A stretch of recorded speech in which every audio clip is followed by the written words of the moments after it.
तो आपकी राय क्या रहे इसमें?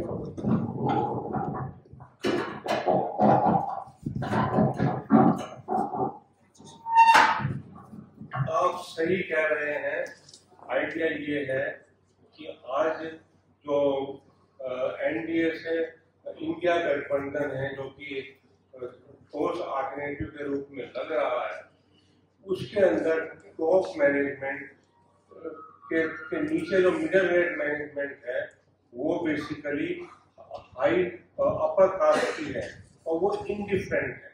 अगर ऊपर वाली के ग्रुप की चाहे कि ये सीट निकल जाए तो वो ह्यूमनियर कैरेक्टर है।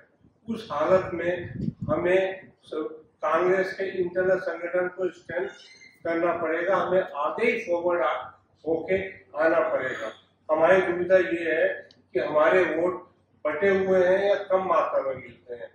वो पार्टियां बनी हैं वो इसलिए बनी हैं कि हमें इन बड़ी मेजर पार्टियों से असंतोष था, लेकिन वो सीट हम निकाल नहीं पाते हैं।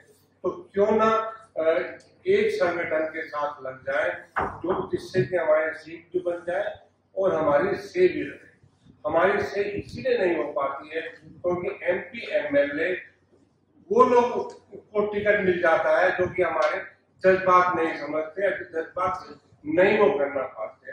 हमें इंडिया गठबंधन को अगर हम समर्थन कर रहे हैं तो हम चाहेंगे कि बहुजन आबादी हमारे पास है तो हमारी आबादी के लोगों को टिकट मिलना चाहिए और बूथ मैनेजमेंट भी हमें करना चाहिए और एजेंडे भी हमारे सेट होने चाहिए ताकि हम उसमें इम्प्लीमेंटेशन की बात कर सकें। रहा ये कि पहले हमारे एमपी एमएलए बोल नहीं पाते थे क्योंकि उन्होंने हाई लेवल पे संगठन में ज्यादा लोग थे, वो डरते थे अगर हमारे लोग ज्यादा होंगे और उन्होंने से एक भी आदमी बोल गया तो बाकी लोग भी सुर से सुर मिलाने को तैयार हो जाएंगे। इसीलिए हमें चाहिए कि अगर हम किसी संगठन को तैयार कर रहे हैं मनुवाद के खिलाफ, मनुवाद ने जो हमारी प्रोग्रेस है उसे पीछे धकेल दिया है।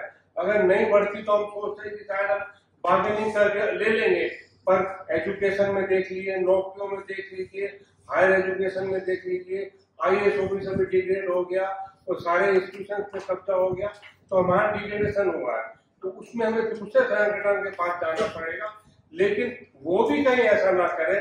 इसीलिए हम चाहेंगे कि हमारे बहुजन संगठन के लोगों को ही टिकट मिलना चाहिए और क्योंकि इंटेलेक्चुअल ग्रुप है, अगर इन इंटेलेक्चुअल ग्रुप्स के नाम पर अगर एक संगठन से लेटर जाएगा कि हम आपको सपोर्ट करते हैं, आप टिकट में हमें ध्यान रखिए, टिकट में तो अपना देखिए, हमारे कहने से बात नहीं बनेगी।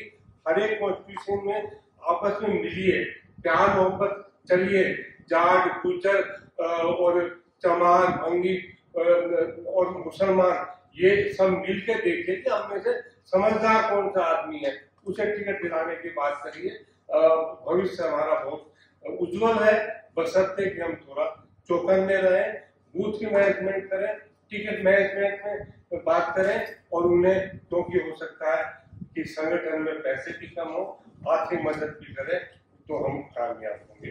जो विचार है वो परफेक्ट है और उसके लिए साहब ने भी बताया कि हमें इसके ऊपर बहुत हमें काम करना पड़ेगा, ठीक है। तो हमें मीन्स कौन, तो हमें कोई अच्छी ऑर्गेनाइजेशन होनी चाहिए। पर्टिकुलरली आरएसएस जैसी, मेरी विचार है कि आरएसएस जैसी एक संगठन होना चाहिए कि जो थिंक टैंक बनकर काम करे और ये हमारे बहुजन समाज को गाइड करे, ठीक है। तो इसीलिए ऑल इंडिया बेसिस पर वो होना चाहिए, not only in one particular state. This should be in all India state.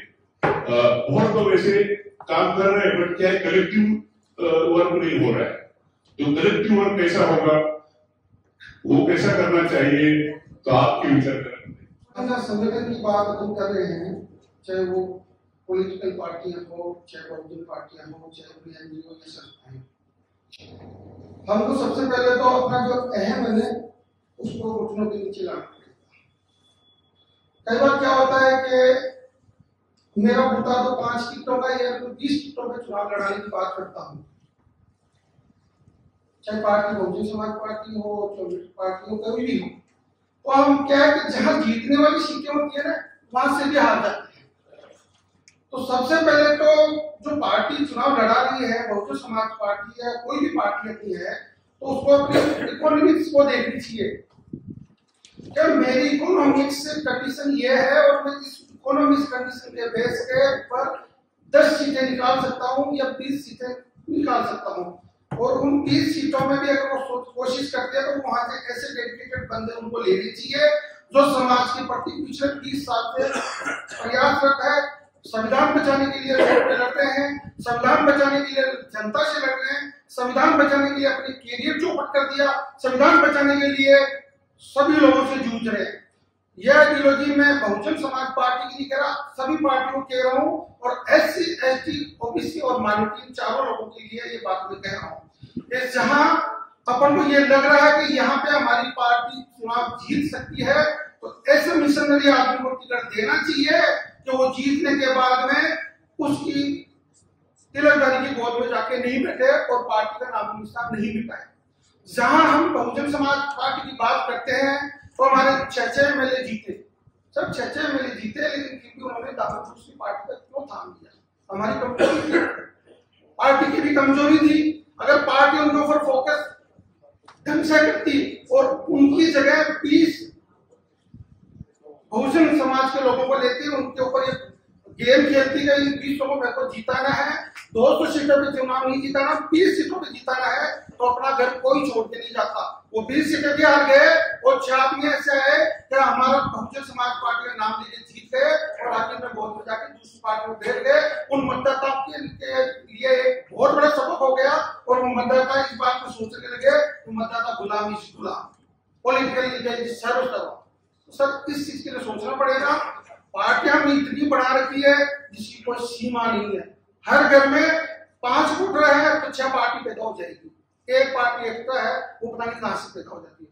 तो मेरा निवेदन ये है कि अपन को पार्टी कोई भी हो, लेकिन जहां बहुजन समाज की बात आती है तो चाहे वो मुस्लिम लीग पार्टी हो, चाहे OBC संबंधी पार्टी हो, चाहे बहुजन समाज पार्टी हो, बहुजन समाज से संबंधित कोई भी पार्टी हो, वो अपना बहम तोड़े, अहम तोड़े, अपना घमंड तोड़े और अपनी जो आइडियोलॉजी है ना उसको थोड़ी चेंजिंग करे कि मुझे संविधान बचाना है तो मुझे लोगों को साथ देना है।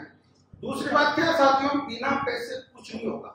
हमारा IAS हो, RS हो, कोई भी अफसर हो, कोई भी नेता हो, कोई भी बड़ा बिजनेसमैन हो, उनकी भी एक विशेषता होनी चाहिए जो बहुजन के लिए पार्टी है उसका मैं तन के साथ हूँ। इस आइडियोलॉजी को उनको कवर करना पड़ेगा। दूसरा, अपने घर से ही सुधार कीजिएगा। आप घर को सुधार लोगे बहुजन समाज के लिए तो पड़ोसी का नंबर लीजिएगा, पड़ोसी का नंबर लेने के बाद में कॉलोनी का नंबर लीजिए। लास्ट पॉइंट मेरा एक और है, हमारे नेता अगर दल बदलो हो जाता है और वो संविधान की बात नहीं करता है तो उसको सुधारने के 3 तरीके हैं। प्यार मोहब्बत भी है, रोड पे लाने का तरीका भी है, और तीसरा तरीका आप सब जानते हो, उसके लिए कम से कम एक स्टेट के ऊपर 500 आदमियों की फौज होनी चाहिए जो कानून से डरे, लेकिन लिमिट में डरे और उनको ये पता लगे कि हमारे पीछे हमारी मदद करने वाले हैं। अगर उनको इस बात की आप हिम्मत देते हो तो हमारा बहुजन समाज और हमारी पार्टी मजबूत हो सकती है, और जो समाज के साथ गद्दारी कर रहे हैं उनको बेनकाब कीजिएगा, अन्यथा हम पार्टियां बनती जाएगी और हम हमारे भविष्य के लिए हमारे बच्चों को कुछ देके नहीं जाएंगे। हमारे चैनल बहुजन दस्तक को लाइक, शेयर, सब्सक्राइब देखना मत भूलिएगा। जय भीम, जय भारत, जय संविधान, नमो बुद्धाय। धन्यवाद। चैनल आर्थिक समस्या से गुजर रहा है। अगर आप बहुजन समाज में बाबा साहेब अम्बेडकर और तथागत बुद्ध की विचारधारा को अधिक से अधिक लोगों तक पहुंचाना चाहते हैं तो हमें आर्थिक सहयोग प्रदान करें, ताकि हम अपने चैनल के माध्यम से देश विदेश में समता, बंधुता, एकता और संवैधानिक अधिकारों को ज्यादा से ज्यादा लोगों तक पहुंचा सकें। आप अपनी सहायता राशि नीचे लिखे खाते में जमा करा सकते हैं। खाता धारक गौतम रत्ना, खाता संख्या 3169576861, IFSC कोड SBIN 0060336, बैंक भारतीय स्टेट बैंक। आप हमारे बैंक खाते का विवरण स्क्रीन पर भी देख सकते हैं। जय भीम, जय भीम। मैं गौतम रत्ना आपका बहुजन फिल्म प्रोडक्शन में स्वागत करता हूं और आप हमारे प्रोडक्शन हाउस के अंदर अपना कैरियर बना सकते हैं as a film director, as a producer and actor and actress and editor and cinematographer also. अगर आपको फिल्म से रिलेटेड कुछ भी प्रोजेक्ट आपको बनवाना है तो हमारे पास में पूरा सेटअप है, जिसमें फिल्म कैमरा है, शूटिंग लाइट्स है और एडिटिंग है। सारा A to Z एक ही जगह पर आपको हमारे यहाँ पर मिल जाएगा। तो दोस्तों, आप हमें कांटेक्ट कर सकते हैं हमारे नंबर्स पर 9810085714 और 8510005714। हमारे वेबसाइट पे विजिट कर सकते हैं www.filmserviceindia.com और हमें मेल भी कर सकते हैं gautamfilmsproduction@gmail.com पर। धन्यवाद।